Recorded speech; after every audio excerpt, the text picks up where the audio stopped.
Dear future generations, I think I speak for the rest of us when I say, sorry.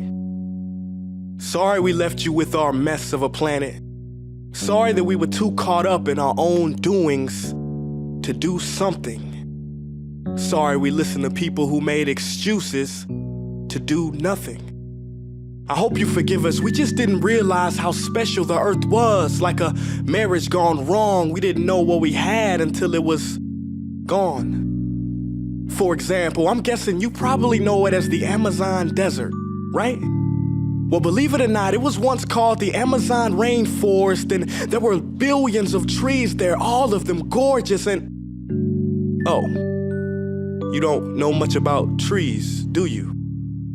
Well, let me tell you, trees are amazing. I mean, we literally breathe the air they are creating. They clean up our pollution, our carbon. They store and purify water, give us medicine that cures our diseases, food that feeds us, which is why I'm so sorry to tell you that we burn them down. Cut them down with brutal machines, horrific, at a rate of 40 football fields every minute. That's 50% of all the trees in the world gone in the last 100 years. Why? For this. And that wouldn't make me so sad if it weren't so many pictures of leaves on it. You know, when I was a child, I read how the Native Americans had such consideration for the planet that they felt responsible for how they left the land for the next 7 generations. Which brings me great sorrow, because most of us today don't even care about tomorrow.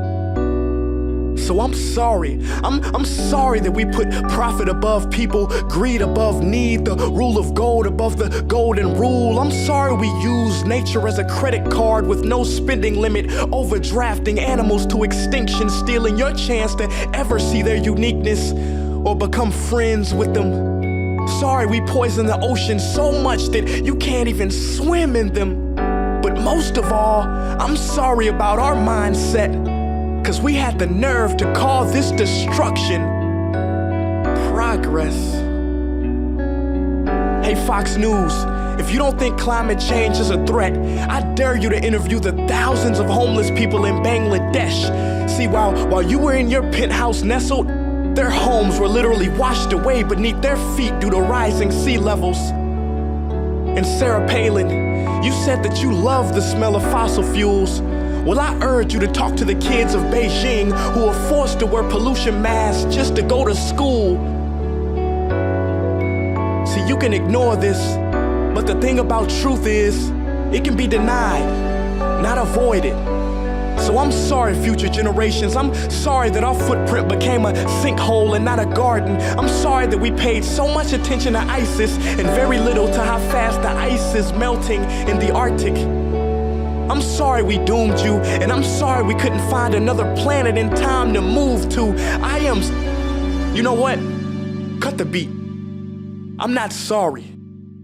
This future, I do not accept it, because an error does not become a mistake until you refuse to correct it. We can redirect this. How?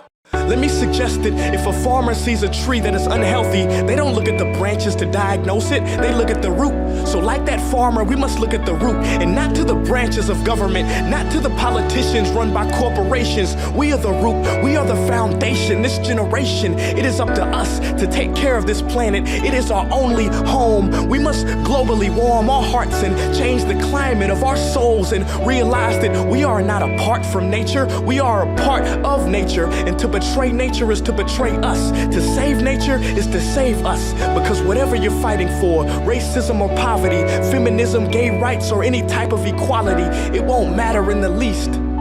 Because if we don't all work together to save the environment, we will be equally extinct. Sorry.